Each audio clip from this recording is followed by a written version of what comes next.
Hey everybody! I wanted to do a quick video on both my wife and I's favorite indoor citrus tree, and that is the humble Calamondin.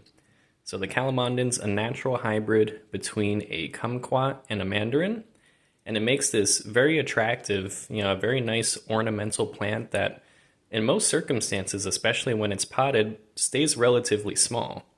Now, with the right rootstock or even on its own roots, it can grow quite large in a warmer climate. However, for us, the Calamondin is not fully hardy here. And while we are working on obtaining and making Calamondin hybrids that could live outside, this is what we enjoy as one of our houseplants. So it's really nice to have here by the windowsill. And as you can see, we even pair it with some flowering indoor plants like the Christmas cactus. And it's even prettier over here where we have our variegated Calamondin with the pink flowered Christmas cactus. So this is a really nice one we got recently too from Stan. It's grafted on US 942 rootstock, and Madison Citrus Nursery. I believe they still have a bunch of these in stock too, but they're very nicely sized plants here, and I don't know if you'll be able to tell. It's a little hard to tell. Some of these are easier than others. That one you might be able to see, but we're starting to get some little flower buds on there. So this one I'm going to be really excited to see the striped fruits on it. It's going to be a really great ornamental, and I'm almost going to want to have more than just one of these, but this one's a really nice one, especially with the pink flowers, but you really just can't beat the variegation on those leaves. So the variegated Calamondin is a very, very pretty houseplant. And the normal Calamondin, this one also looks great. It's like a mini orange tree, basically. And this particular one's a bit more bushy, but as you could tell with that one being grafted, it has more of that kind of tree form there. So you could train them either way. They'll still be happy. And the reason Calamondins make such great houseplants, in my opinion, is not only because they're relatively dwarf, but also because the fruits are rather small and they ripen in a pretty good length of time with not a whole lot of care.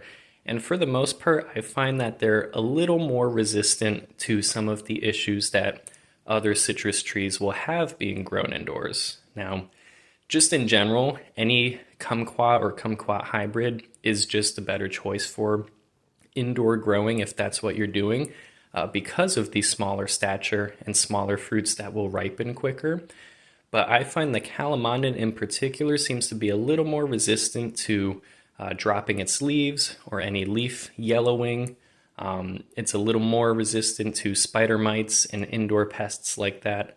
But we do still have a treatment regimen where once a week I have this spray bottle that is filled with, I don't know, maybe a teaspoon or two of liquid dish soap.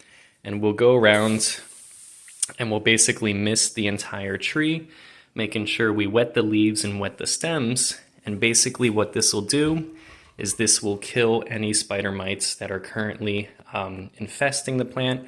Even if there's just a few, it's a good preventative measure where once a week I do like to spray this, because you'll be able to tell, even though they're more resistant, you can still find spider mite damage.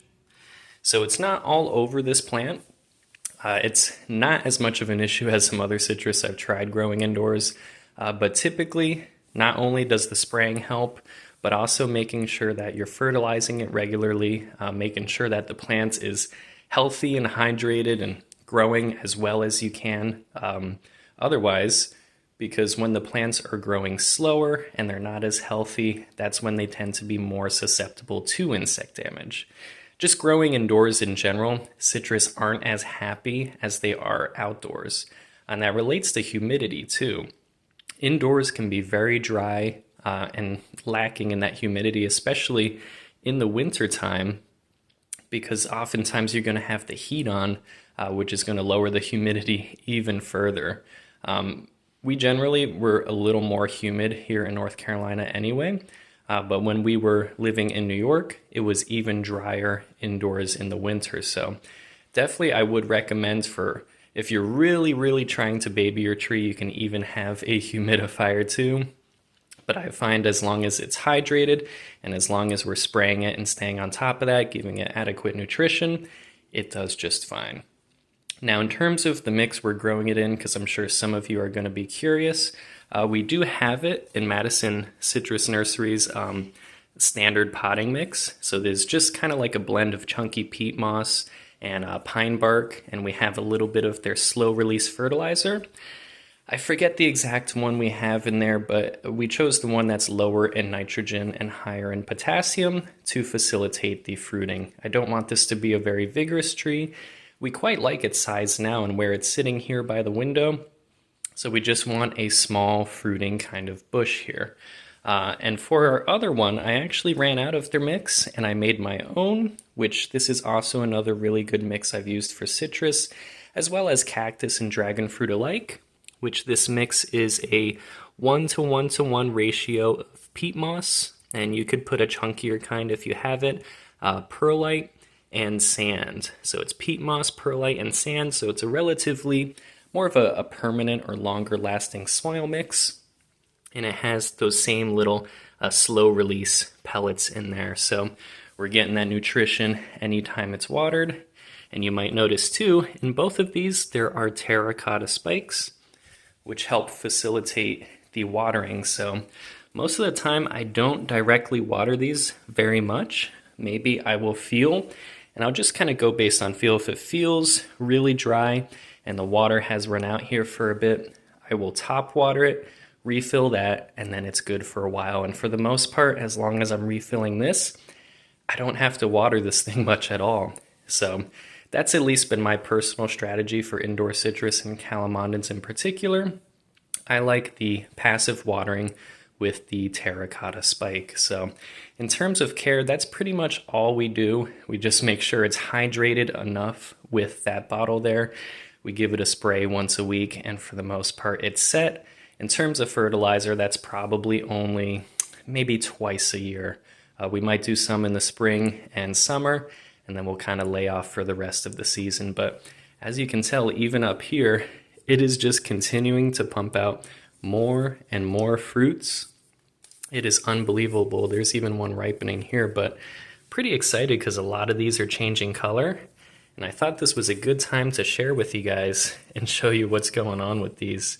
But they were continuously blooming. You could see even some smaller little fruitlets in there because it was still blooming after it set these fruits. So for the most part, I would say these are pretty close to being everbearing, as are a lot of other kumquats and kumquat hybrids, where some of them will continuously pump out flowers throughout the year, which again is a really nice feature to have on an indoor citrus. The flowers are very fragrant and beautiful, and you just get these consistent flushes of flowers and fruit, and this thing is loaded. I haven't even counted the fruit, but we're probably sitting at least maybe 30 or 40, I'm not sure. But there's definitely several dozen on there, and plenty more coming. So it's a really awesome little tree. There's a reason why these are actually one of the easier citrus to find after Meyer lemons and key limes. And I have to say, for most beginners, I would push you more towards a calamondin than a Meyer lemon or a key lime. I find they're just less finicky. And being a natural hybrid, this is a plant you could just find growing in the wild. And in some cases, it's even used as a rootstock citrus. So people will graft onto calamondin as a rootstock itself. And while our other one is grafted, this one is on its own roots. This is a rooted cutting. So it performs really well on its own. Kind of think of the trifoliate orange being a wild citrus or a wild citrus relative, similar to the calamondin, because both of these can exist in nature on their own roots. They just tend to be a little more resilient, I find. Some of the other hybrids, I don't know, there tends to be a difference, and I'm not sure exactly why, but these are just so well adapted to growing on their own anyway that they seem to need a little less help and a little less babying, even when they're in a rather unnatural condition like growing indoors here. But highly, highly recommend. These are easy to find. I don't know if it's really worth me propagating these. You can find them pretty much anywhere, both online and in person. But I may look into propagating the variegated one. I'm actually looking to acquire some hybrids from the university at California Riverside. They do have like a Citraldin, which is like a trifoliate orange Calamondin cross. And I think there's the Glen Citrangidin, which is another like citrange Calamondin cross. Both of them look really pretty, where it'd be really nice to have this in an outdoor setting too. But for indoor purposes, if you don't have an outdoor space and you're not looking to grow citrus outdoors and you want a low maintenance citrus tree, the Calamondin is where you want to look. So look no further.